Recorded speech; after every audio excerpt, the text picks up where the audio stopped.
Manu, Manuel de mon prénom. Je fais une nouvelle petite vidéo pour vous présenter l'interpréteur de commande du mode Devel. Donc, on peut rentrer une commande. Alors, j'ai fait une vidéo à propos de SH. Effectivement, si je lance echo, non pas echo,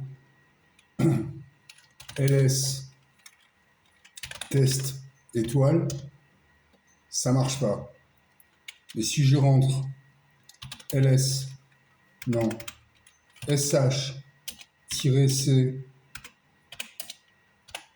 ls test étoile, ça marche. C'est-à-dire qu'il y a un sh dans le sh avant d'appeler système. Bon, je voulais vous montrer le rappel de commande. Là, à la commande ls, j'ai tapé ls dans un premier temps, ça n'a pas fonctionné. Mais il y a un alias à la commande ls. Si je tape ls, je l'ai en couleur avec le caractère de terminaison si c'est un répertoire. Il y a aussi ls test la complétion. Donc là, j'ai un fichier qui s'appelle test.html, ça a complété, c'est le seul nom de test, donc ça a complété. Si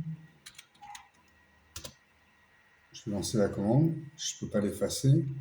Si j'appelle ls main quelque chose, c'est pas le seul fichier qui commence par main, et donc ça m'affiche la liste. Mais aucun moyen de compléter, là en revanche, aucun moyen de compléter. Il faut compléter à la main. main.adb, ls main.adb. Je peux lancer logname, je vous l'ai déjà montré. Logname, ça fait appel à un programme, c'est un programme ADA qui fait appel à un programme Prolog. C'est un petit jeu, c'est pour deviner un nom. On est censé deviner un nom. Et il y a une petite astuce. Donc je vous laisse vous amuser avec ça. Le mode éditeur, il n'est pas terminé. Il y a encore beaucoup de travail. Donc là, c'est CTRL-E pour passer en mode éditeur. Et j'ai implémenté CTRL-F pour passer en plein écran. Là, vous ne le voyez pas. CTRL-E pour revenir en mode commande. L, ça devrait rafraîchir. CTRL-L, ça rafraîchit. En bas, vous avez la commande passée. ls-l, la commande passée. Il y a un alias, donc l'alias c'est -c majuscule, -p, -color. J'ai rajouté l'argument -l, donc c'est la sortie de ls. J'ai implémenté une commande xls. Là, ça ne s'affiche pas, on n'a pas le résultat commande parce que c'est une commande interne. Si je rentre clear, ce qui est une commande interne aussi, ça affiche pas le nom de la commande clear. Voilà, en haut, quand vous ouvrez un document, CTRL-E,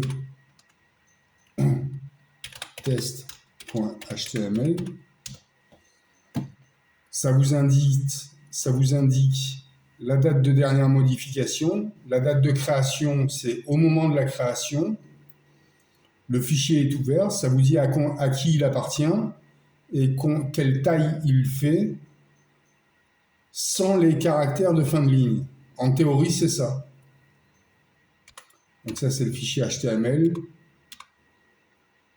C'est une page statique de mon site web qui n'est pas disponible pour le moment. Voilà, on a fait le tour. Bonne journée.